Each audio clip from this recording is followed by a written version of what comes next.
Assalomu alaykum kanalim mehmonlari va a'zolari. Bugungi mavzuyimiz u sizni sevadimi? Judayam oddiy, sodda savol.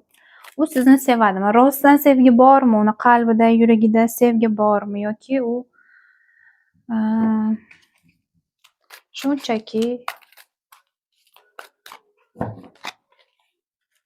vaqt o'tkazish uchun yuribdi, man gaplashyaptimi, shuni anig'ini bilamiz. Rostdan ham qalbida, yuragida sizga nisbatan sevgi bormi degan savolga javob topamiz. Men tarologman. Savolingizga javob topishda yordam beraman. Birinchi variant u sizni sevadimi? Ikkinchi variant u sizni sevadimi? Shaxsiy o'chirim uchun QR kodni skaner qiling yoki videosidagi raqamlarni Telegram, WhatsApp orqali lichkamga to'liq informatsiya uchun yozishingiz mumkin. Demak, birinchi variant u sizni sevadimi? Siz unga qandaydir munosabatlarda judayam erkin insonsiz, tutqich bermayapsiz, unga jiddiy qaramayapsiz. Xo'p, uni qalbida, yuragida sizga nisbatan sevgi bormi? Boshqa ayol bor. Sizdan tashqari boshqa bir ayollarga ham imkoniyat berishni o'ylab ko'ryapti. Qandaydir sizdan tashqari bo'lgan ayollarga ham qiziqishi borligini ko'rsatyapti bu yerda.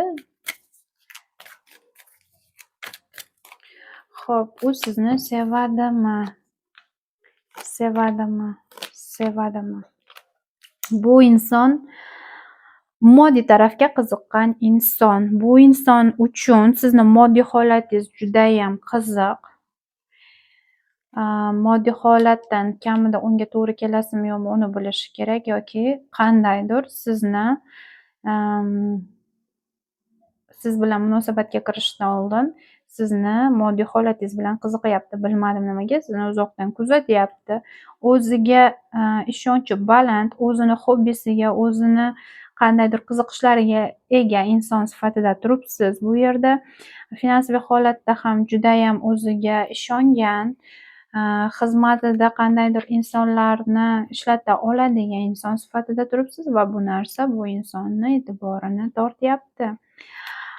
Bu yerda uzoqdan kuzatish bor. Uzoqdan bu inson sizni kuzatyapti. Sizga nisbatan sevgi bormi? Sevadimi?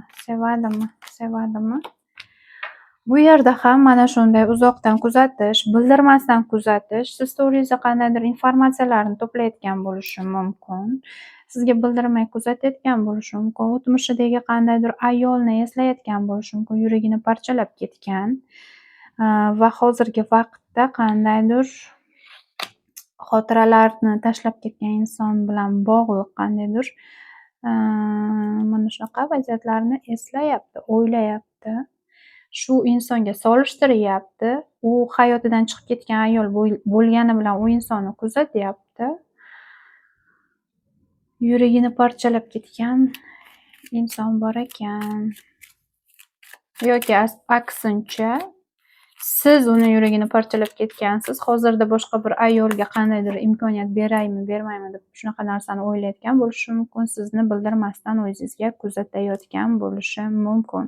Umuman olganda bu variantni tanlagan insoningiz moddiy holatingiz qiziq. Sizni qanday urovingdaligingiz, qanday moddiy urovingdaligingiz qiziq va bu narsani kuzatyapti, tekshiryapti sizga bildirmasdan. Siz uni hayotidagi yagona ayolmisiz? Yo'q. Yagona ayol emassiz. Agar munosabatda bo'ladigan bo'lsalaringiz ham sizdan boshqa bir ayollarga imkoniyat berish haqida o'ylayotgan bo'lishi mumkin. O'tmishidagi ayolni o'ylayotgan bo'lishi mumkin. Eng kamida uni kuzatyapti o'ziga bildirmasdan. Bu yerda sevgi, qanaqadir mana shunaqa narsa yo'q. Bu yerda bir nechta insonlar bor va shunchaki kuzatish bor. Sevgi, romantika, mana shunaqa narsa yo'q bu yerda. Afsuski. Ikkinchi variant, u sizni sevadimi?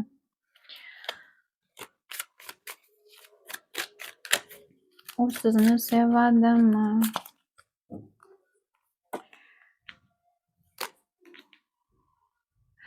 Bu insonni holatda agar uchragan paytlaringizda bir-birlaringizga masalan uchrashganlaringizda qandaydir para turibsizlar. Nima uchun? Bu insonni o'tmishi, sizniyam o'tmishingiz yoki sizlarni uchrashishlaringiz bekorga emas. Nima uchun? Chunki bir-birlaringizga qandaydir mos bo'lganlaringiz uchun sizlar uchrashgansizlar. Xo'p, sevgi. U sevadimi? Sizga nisbatan sevgi bormi u insonda? Sevgi bormi? Sevgi bormi? Agar bu inson bilan o'rtalaringiz yaxshi bo'lmaydigan bo'lsa, bu insonni siz o'z e'tiboringiz bilan, kutishingiz bilan bu insonda qandaydir negativ narsa uyg'otyapsiz. Chunki bu yerda bu inson boshqa bir ayollar tarafidan judayam qiziqishga ega bo'lgan inson. Nafaqat siz, boshqa bir ayollar ham kutayotgan ayollar bor, qiziqayotgan ayollar bor. Yoki bir nechta munosabatni tengdaniga olib ketayotgan inson bo'lishi mumkin. Agar sizlar yangi tanishgan bo'lsalaringiz, bu insonni kutayotgan boshqa bir ayollar bor. Bir emas, bir nechta ayol. Hozirda siz bilan endi yangi tanishgani uchun bir-birlaringizni mosdek his qilayotgan bo'lishlaringiz mumkin. Do'stona munosabatda bo'layotgan bo'lishlaringiz mumkin. Bu insonda hali sevgi uyg'ongani yo'q. Mana shunaqa kutadigan, unga yopishib olgan, uni haddan tashqari kontrol qiladigan, nimadir talab qiladigan, bu bo'lishi mumkin ehtiros, sevgi talab qiladigan, kutadigan ayol yoqmaydi bu insonga, g'ashiga tegadi. Sevadimi u sizni? Sevadimi? Sevadimi? Sevadimi? Afsuski, bu yerda bu insonga nima yoqadi? O'zi bilan o'zi ovora. Puli bor, boy inson yoqadi bu insonga. Agar siz ayol kishi bo'ladigan bo'lsangiz, sizni finansiy holatingiz judayam o'zi bilan o'zi band, o'zini biznesiga, karyerasiga, o'zini qandaydir natijasiga erishgan inson sifatida bo'ladigan bo'lsangiz, bu inson sizga nisbatan qiziqishi judayam oshishi mumkin. Sizga nisbatan judayam boshqacha bir qiziqishda bo'lishi mumkin, lekin bu sevgi emas. Sizdan tashqari boshqa bir ayollarga ham qiziqishlari borligini ko'rsatyapti. Ya'ni bu yerda men jiddiy bir munosabat ko'rmayapman. Bu yerda nima qiziq? Finansiy holatingiz qiziq. Karyeringiz bormi, yo'qmi? Mana shu narsa qiziq.